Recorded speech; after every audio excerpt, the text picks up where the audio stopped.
Hi, Aslam class. This is Monday's PSHE lesson.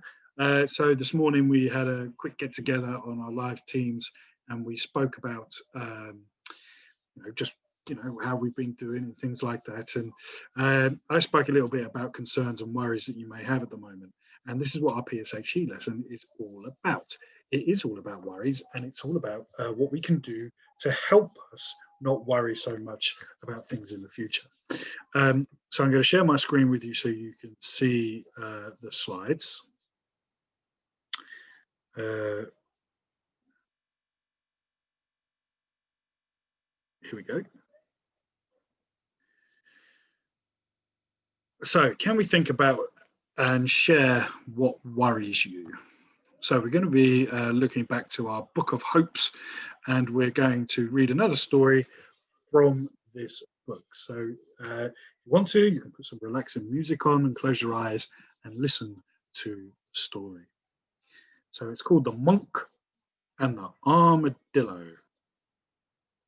Situated somewhere between the cold, snowy peaks of Nepal and the tall, swaying mango trees of India stands the highest mountain your imagination can possibly imagine.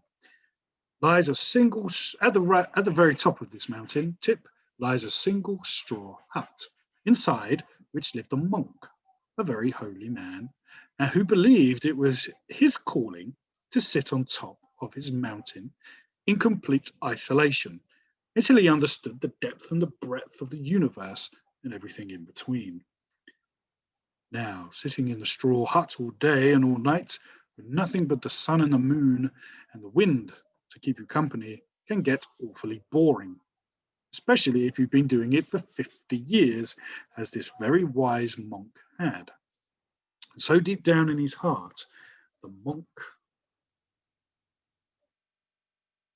began to grow restless and started to hope for a sign that would tell him his knowledge was complete, that he had learned everything and he could possibly learn, and that he should return back down the mountain to the beautiful village he had once grown up in, friends he had left behind, and the food he couldn't help dreaming about. Having survived on nothing but grains and seeds collected from the rocks of the mountain for 50 years, the monk secretly hoped his sign would come soon. For oh, how he longed to taste a bowl of hot, delicious noodles, floating with a million spring onion hoops, just like his mother used to make. And even though he could have left the mountain at any time, the monk knew in his heart that he had to wait for a sign if he was to leave it in peace. A year went by, and another, and another, and still the monk continued to secretly hope. Until one day, all the way from the golden hot sands of Arabia, his signs began to make its way to him, for a mighty storm was hurtling across the desert plains. Like the insides of a giant washing machine, had snatched a poor armadillo up in its arms. The armadillo, frightened and alone, curled itself up into a tiny ball of iron armor, and squeezing its eyes tight, hoped with all its heart that it would land safe and sound and not too far from home. The storm was fierce and wild and hungry, and unknown to the armadillo, loved to travel. So imagine its surprise when, on feeling itself being dropped, the armadillo found itself not in the desert at all, but outside the door of a straw hut, situated on the snow-capped peak of a mountain that stood so high above the clouds it could almost touch the stars. And imagine his surprise when just a few hours later the monk opened his door to find a poor armadillo shaking at its feet. "It's here!" cried the monk, lifting the armadillo up in his hand with a joyous smile. "My sign is here, and it is in the need of help." And thanking the skies that had brought the little life to the door, the monk ran down the mountain at once to help find his new friend. I am pleased to say the monk and the armadillo went on to become great friends, for each had fulfilled the hopes of the other. The monk by forever after keeping the armadillo warm and fed and happy, and the armadillo by inspiring the monk to become a vet and eat just as many bowls of hot, delicious noodles as he liked. Okay, so there's a nice little story to start the lesson off. Our lesson today is all about worrying, and just, at this time, there may be lots of things that we're worried about right now. And I know, for instance, I'm worried about, certain things, It's how we deal with them worries and how we cope with them that that that we really need to talk about today. So here are a few things that may be worrying you right now at the moment. Your health. Obviously, with this pandemic at the moment, health is a big thing, and keeping ourselves health, not just physically but mentally, is very important. And some of you may have some concerns about how you're going to do that. School. You're not at school at the moment, so what worries do you have about that? I certainly know I'm a little bit worried about, school, not being able to come in and see you guys every day and see all the good work that you do. That's a little bit worrying for me that I'm not able to see that.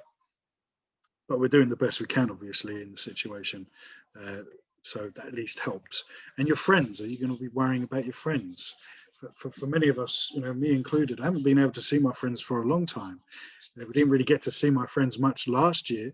And now we started this year off in the lockdown, and I haven't been able to see my friends really at all. And also your family. Okay, so there may be lots of things that are worrying you.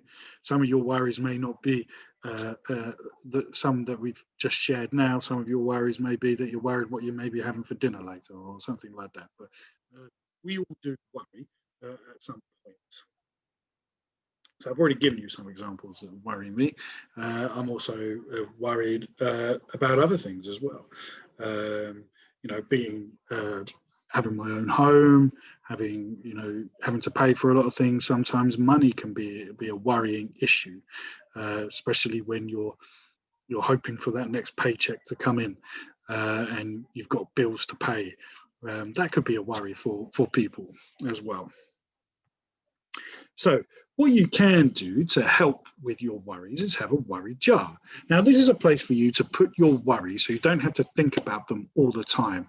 And you could also have a worry tree as well, and I'll explain one of them later on. But a worry jar is quite good. Some of you may have a worry monster as well. There you feed the monster the worry so they eat it and take it away so you don't have to worry about it. The whole idea of a worry jar is that you write down what it is that's worrying you. And by writing it down and then physically putting it into a jar, hopefully will relieve a little bit of stress. And you think, right, that worry's in that jar now. I don't have to worry about that right now. So the whole idea is so you're physically moving that worry to another place. So it's not up here, it's somewhere else. So you don't have to worry about it all the time. You can. So what you can do, you can create your own worry jar.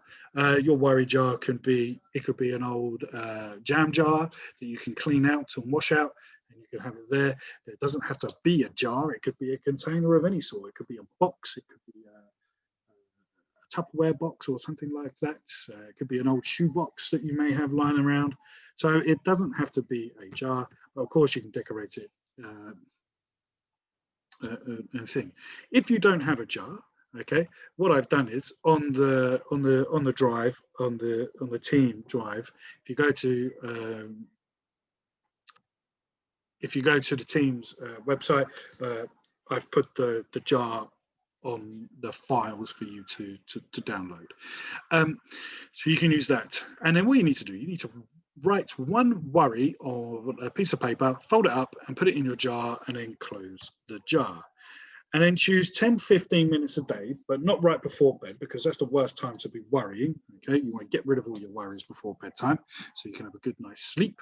Choose 10-15 minutes a day for a bit of worry time and think about what it is that is worrying you.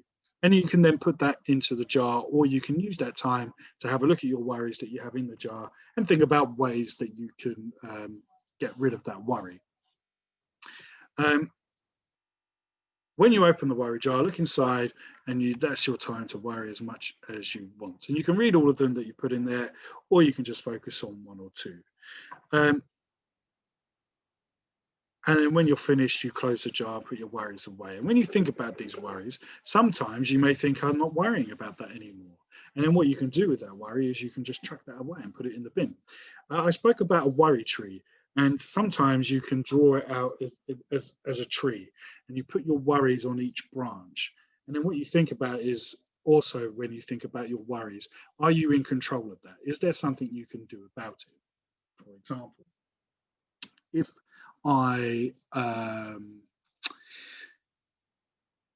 I go and leave the house one morning. I lock up the door, I put on my security alarm, and I go off out for the day. I may be worried that someone may try to enter my house who shouldn't be entering it. Do I have control of that? No, I don't. I don't have control of what other people are going to do. So, is it worth me worrying about that all day long if I can't control it? I've done what I can to limit the risk of that happening.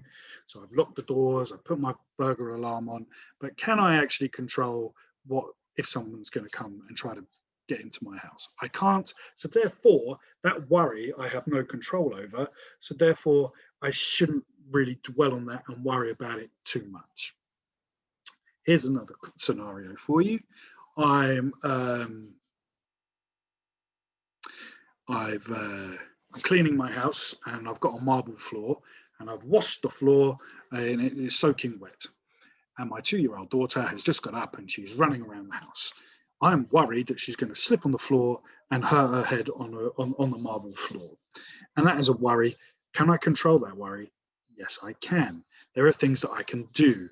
I could maybe put up signs to say, don't go into this room because the floor is wet.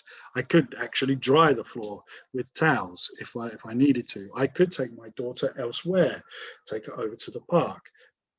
That's a worry that I do have control of, so therefore I can do something about it.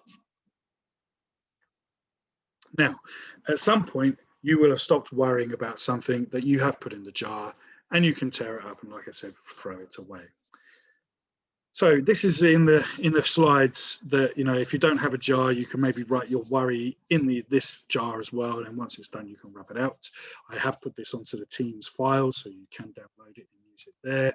And then your challenges for today, just make a list of things that have worried you.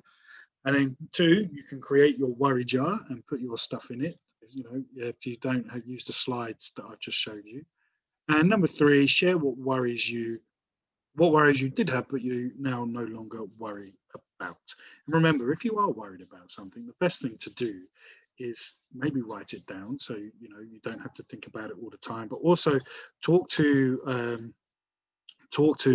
people about worries. You know, if something is really worrying you, talk to someone about it. Don't keep it up inside. It's always best to share your worries because somebody who you talk to may have had that worry themselves or have experienced that before, and they will be able to advise you and guide you on how to control that worry. So yeah, it's all about, you know, it is okay to worry about things, but remember there are people out there to talk to. Your parents, older brothers or sisters, or friends and family are always a good place to start. Right. Well, that's the end of the lesson. Hope that is clear. And remember, if you've got any questions about today's lesson, please leave a message on the Teams website. The question thing. Okay then, guys, I will see you in the next video. Bye-bye.